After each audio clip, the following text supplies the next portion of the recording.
All right, so now we are on chapter 6, practice questions. Let's quickly go through it and all the very best for the upcoming exam. Now, according to Nature's teaching, chanting with the insight, now is my last moment leads to.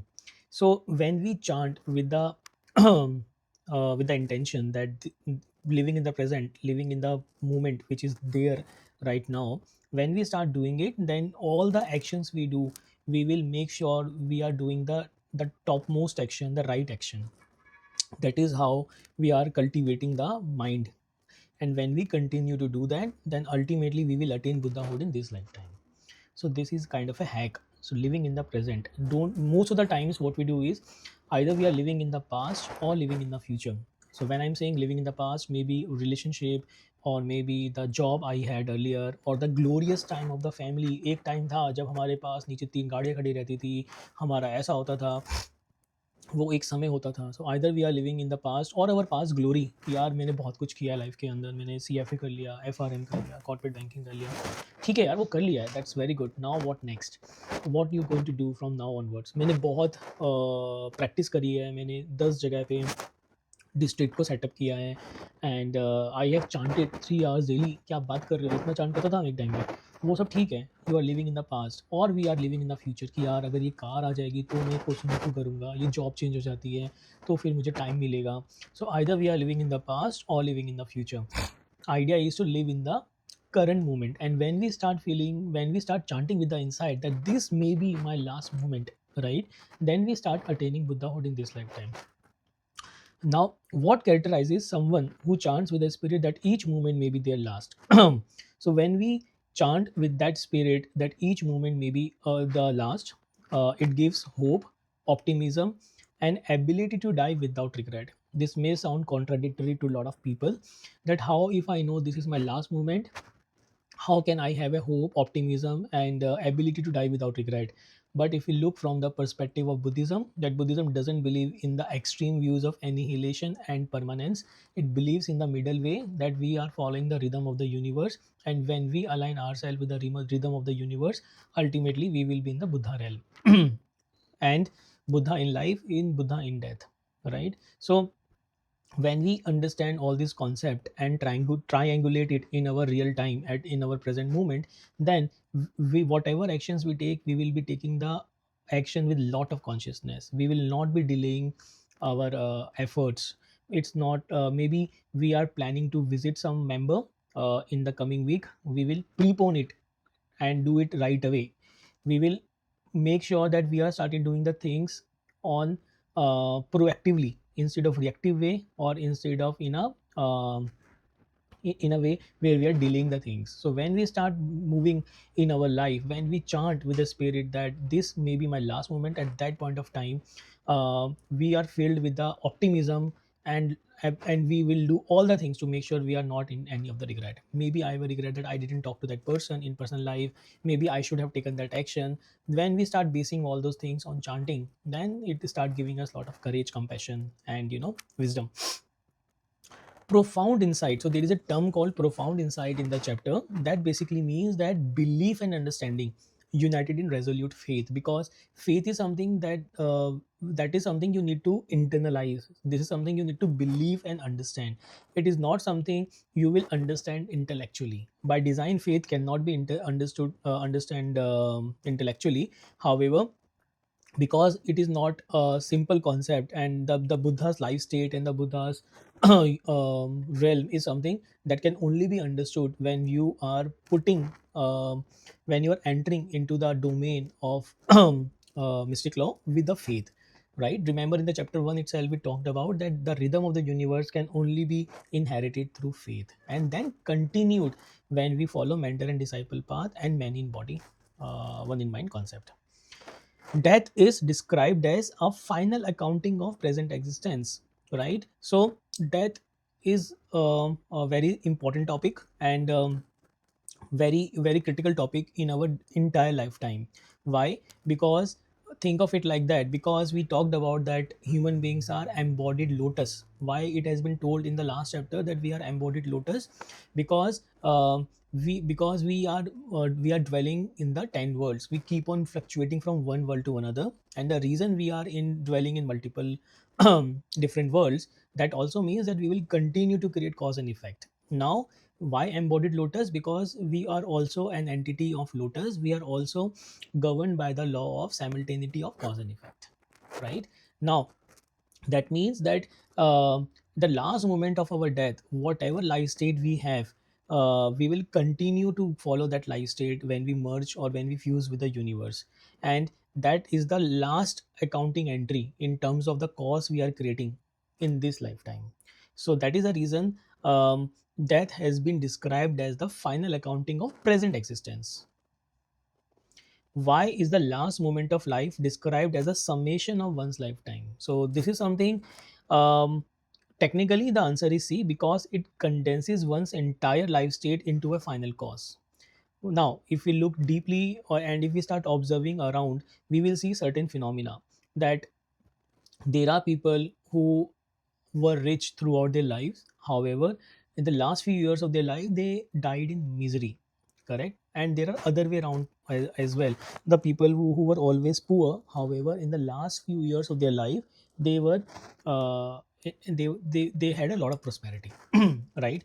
Now, if we look from the general point of view, when we talk to people, you will always realize that whenever somebody talks about a deceased person, they will always talk from their last moment point of view, कि यार बंदा तो सही था but बेचारा बहुत गरीबी में मरा, बंदा तो बहुत अच्छा था बट बेचारा बेड पे मरा. So the last moment, if we look from the ordinary people point of view also, that when we talk in a general term also, we are summarizing or we are concluding the entire life of a person by the last few years or the last few hours or the last few days of that person, isn't it? That's how we always do, correct? So that is from the ordinary people point of view. Now we look from the Buddhist perspective. So what it is saying of final accounting, so final accounting, and that also means that the entire life state get condensed into the final final stage of our life.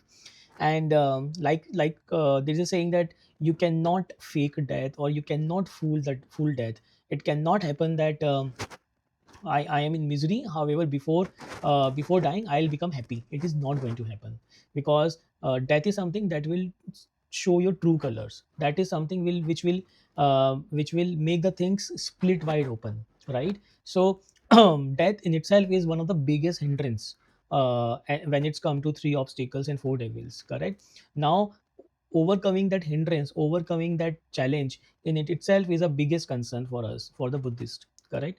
And moreover, it cannot be done when we start delaying that thing in the future, right? That okay, आज तो ठीक है but कल से मैं शुरू करूंगा. No, we don't know when it is going to happen, when I'm going to die. So think of it like it is a known unknown. We know that we are going to die, when we don't know. So whenever you have a situation of known unknown, even in management terms, even in military and everywhere, they make sure they are thoroughly prepared.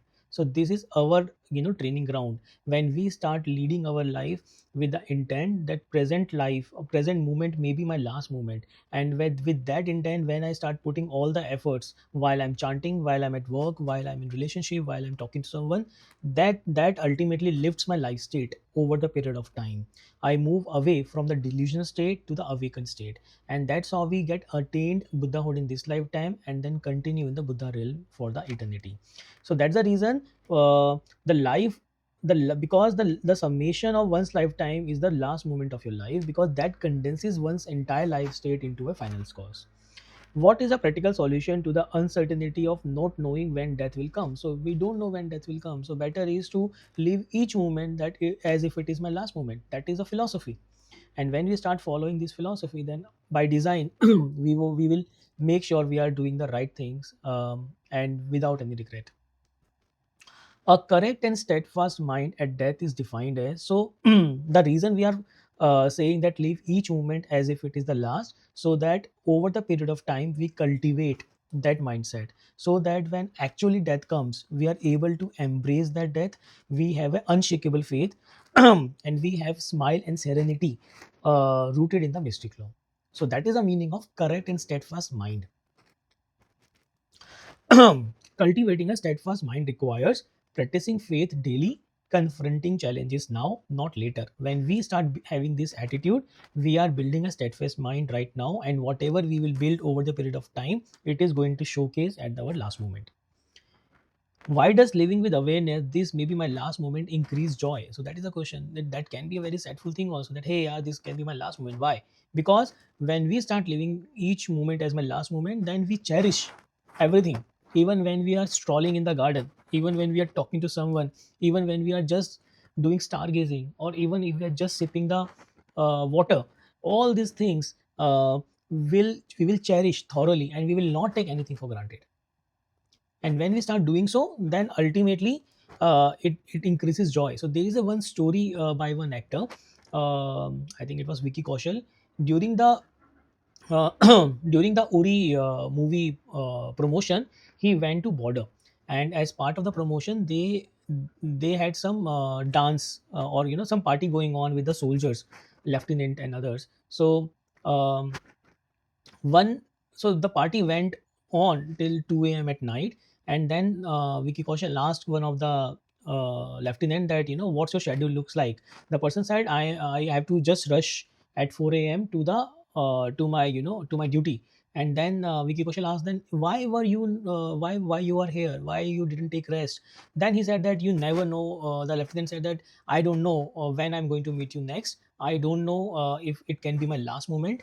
So I wanted to enjoy this moment to the thoroughly, and then and anyways I can sleep afterwards. So that is the attitude that has been cultivated in the military, in the army by design, right? The same attitude when we have started in our life as an ordinary human being, as a civilian, that if we are talking to someone, can I make them feel special? Can I put all of my energy into this task which I'm doing right now, and not living in the past, not living in the future, and really cherish my present moment? And that is something, when we start doing, then even in a small things we start feeling joy. What will prevent one from defeating the hindrance of death? So there are three obstacles and four devils, right? If we are not challenging, if we are not confronting those three obstacles and four devils right now, whatever situation we are in, then how can you expect that you are going to challenge and handle three obstacles and four devils at the time of your death? That is not going to happen. And one of the biggest hindrance to attain Buddhahood is hindrance of death, apart from the devil king of sixth heaven. So we need to start training ourselves. We need to have a consistency, discipline to tackle three obstacles and four devils on a daily life. And of course, when we need to have a wisdom to first of all identify these obstacles and devils in our surrounding and in our environment.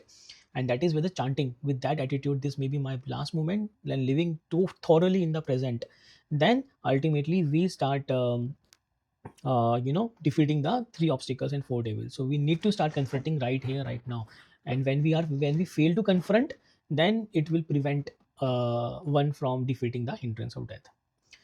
The moment of that death is called the summit. So there is a one line in the chapter where Sensei says that, think of it like that, that you are in an uphill task and you want to go to the summit, to the peak point of the summit. Now think of it like that, when the journey stops at the peak, right? And that is something, you have reached the summit. So that's the reason it is called final accounting. That is the reason it is called the the aggregation or the condensation of all the life state. And that is the reason it is said that everything in our life culminates there, and from there onwards it determines the next existence. According to the text, the factor that determines a steadfast mind at death is faith, and only faith. The Nirvana Sutra quoted says one must fear destruction of mind leading to evil path. So in the Nirvana Sutra, there is saying that do not fear destruction of the body, but fear the destruction of the mind, because if your mind get destructed, then nothing can be saved. So it means what? In our physical realm is changing in nature. So my body will change, but what kind of a mind I have at the time of death, that ultimately determines my Buddhahood.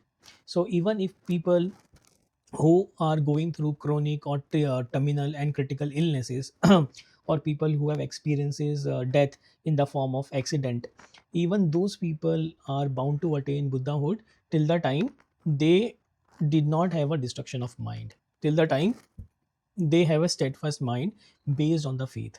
So their body may be degrading, their body getting destructed, but the mind should have a 100% steadfast and with faith. If it is so, then we are bound to get Buddhahood. What ensures a correct and steadfast mind at the final moment? So consistent, the constant practice based on the last moment spirit. When we start doing it, then ultimately when, so think of it like that, whatever we are doing on a daily basis, it is going to be a compounding in nature. If we are cribbing, then it is getting compounded. If we are living and cherishing everything, then it is going to get compounded, and it will culminate to the point where we will even cherish the death, even embrace the death with complete faith and with a correct and steadfast mind. Treasure of the heart accompany us into the next life. This is explained through oneness of life and death. So there are a lot of oneness concept in Buddhism. So there is a oneness of self and environment, oneness of self and body, oneness of mentor and disciple, oneness of life and death. Why? Because Buddhism essentially says that there is nothing outside you and everything is connected based on the dependent origination. So myself and my environment are not different. Mentor and disciple is the lifeblood of Buddhism. So oneness of mentor and disciple is very important. Life and death are just the two sides of the same coin. So that's why oneness of life and death, and oneness of self and mind and body. So what does it mean? That so there are two components, or there are two ways to look at one person. So myself, I have the body part and I have the thinking part. So they both need to be aligned. They both need to be in sync completely. When they are in sync, then I'm going to talk about oneness of self and environment. So self is made of oneness of body and mind. So a lot of oneness. So this is from the oneness of life and death. Nichiren taught that one must defeat which particular devilish function. So devil of death and the devil king of sixth heaven, they are the most difficult devils to conquer, and we must defeat this devilish function if we really need to attain Buddhahood. Attaining the state of deathlessness refers to overcoming fear of death and experiencing Buddhahood in life and death.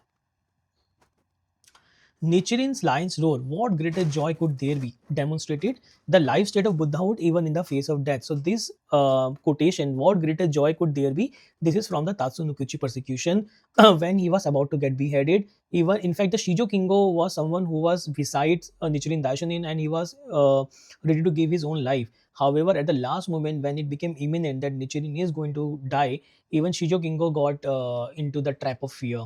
However, at that point, Nichiren Daishonin told Shijo Kingo, "You don't understand. What greater joy could there be?" So that is the kind of a life state where the person knows that he is going to die, yeah, and that point of time, he is ready to give his life for the law. That kind of a correct and steadfast mind Nichiren Daishonin had even in the face of death.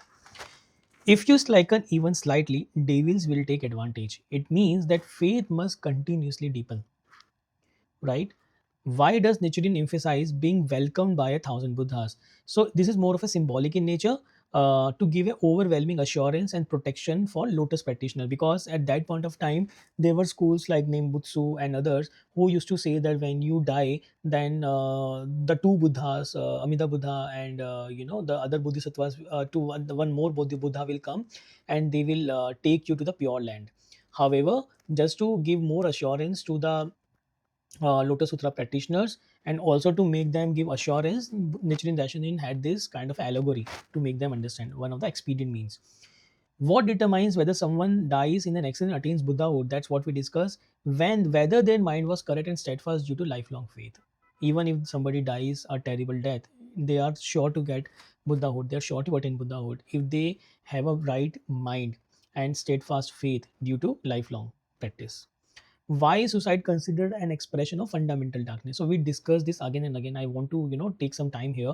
So basically, we Toda Sensei talked about that, whatever life state we have at the last moment of our death, we will fuse with that life state only with the universe. Now, what kind of a life state the person would have if they are committing suicide? They will be in the lowest of the world, which is hell. They are depressed, they have no hope left, and they are in complete dark, no light coming. At that point of time, somebody thinks about committing suicide or harming oneself. Now, based on the Buddhist principle that life is eternal in nature, And do you really think just by committing suicide you are escaping the cycle of life and death? No, you're not going to do that. At the same time, um you think that you can start afresh? No, you will not even start afresh. Why? Because whatever life state you have right now, and that life state will merge with the universe, and then you, as of now, you can elevate your life state by chanting Namyo Renge Kyo based on the mutual possession of 10 worlds. However, when you fuse with the universe, you are bound to continue in that life state, and you cannot do anything about it. As a practitioner, we can chant for you to think of it like that, soothing you. However, you will continue in that life state only. And then whenever you are reborn, when the reborn will also not take place very quickly, nonetheless, whenever the reborn will happen, that reborn will make sure that you are continuing in the same life state. So the environment, the conditions, the country for that matter, the family you are getting born, it will be in such a manner that ultimately you will continue in that life state, because that is what the rhythm of universe that cannot be violated, right? So that's the reason we should not even think about suicide. And suicide also means that we are not cherishing, we are not respecting our life. What is the fundamental darkness? Fundamental darkness is when we don't believe in our buddhahood, or we don't believe in the others buddhahood. So when we are committing suicide, then ultimately we are not believing in our potential and our buddhahood. And that is what an expression of fundamental darkness. Okay, that is we have done. Why does suicide not end suffering? The three poisons that shape tendencies are greed, anger, and stupidity. So I have made one another video around it. So ultimately, the thing which we need to conquer on daily basis is three poisons. So the greed, anger, and foolishness. These are the three poisons which ultimately led us to do the bad causes, and then ultimately result in the bad effect. So and these three poisons ultimately shape our tendencies as well. I will not get into detail into in this particular video, but I have prepared one another video talking about three poisons in detail. So, but just to summarize, three poisons are greed, anger, and foolishness, and greed, anger, and stupidity. Why is upgrading one's dominant life state critical? Because only a Buddhahood dominant life state survives into death and determines next birth. That is the reason. And we may have a dominant life state of anger, or maybe animality, or rapture, or humanity, or learning for that matter, right? But idea is that we inherently, the original self of each one of us is Buddhahood. Now over the period of past karmic storehouse, over the period of time, because we were in the delusion of sufferings of birth and death, that dominant life state, that original self, is somehow has became dormant. However, it is still there. Now the idea is, when we are chanting, we need to make sure we start making that life state as our dominant life state, and we will do that when we start living in the present. And when we have that dominant life state right now, then it will be there at our last moment as well, and then we will continue in the Buddha realm. What does Daishonin want will happen if one slackens even slightly in faith? So even we slacken in faith slightly, then devis will take advantage.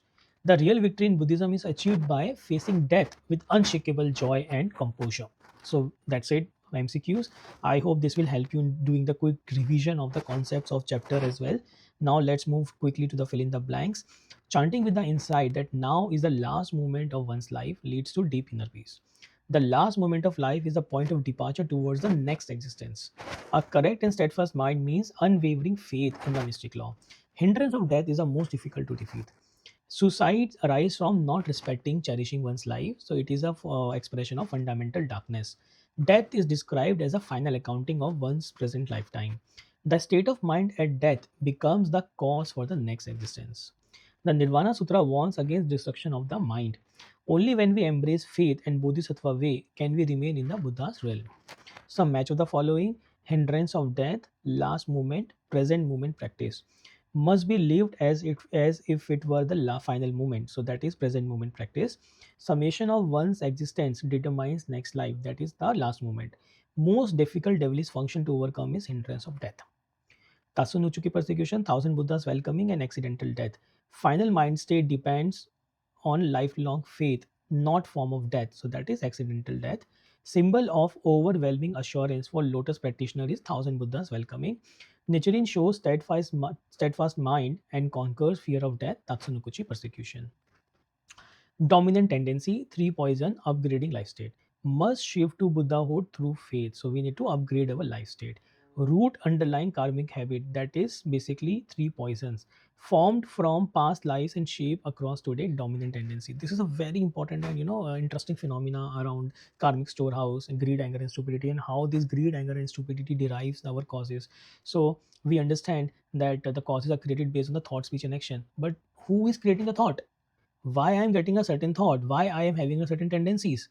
Right? Even when, because till the time I'm conscious, maybe I'm able to do the right causes, right thought. But however, as soon as I am not in consciously doing it, then I again go back to that tendency. So what is deriving it? It is based on your karmic storehouse. This in itself is a beautiful concept. Now, last moment awareness, profound insight, final accounting. So determines next existence. So what determines next existence? um, our last moment awareness, belief plus understanding, attain Buddhahood in this lifetime. So last moment awareness basically means we are attaining Buddhahood in this lifetime. Um, just a minute. Final accounting determines our next existence, and the profound insight that my life is Buddha, I'm entity of mystic law, that can only be understood through belief and understanding. Some short answer, just like other, I would say take a pause here and go through the suggested answer. This is not something carved in stone. You can rewrite it. It is just look at the question, not at the answer. I would say answer should come from your own interpretation. So why does Nichiren emphasize chanting as though now is the last moment of one's life? How is the correct and steadfast mind cultivated according to the chapter? What lesson does Nichiren teach at Tasunukochi persecution through his fearless reaction? How does the chapter explain the Buddhist view on accident or illness based death? Why must one upgrade their dominant life state during this lifetime? What does the text mean by calling death the final accounting of one's existence? What does attaining the state of deathlessness means in practical term? So these are few questions, descriptive in nature. With this, we have come to the end of this video. Thank you so much.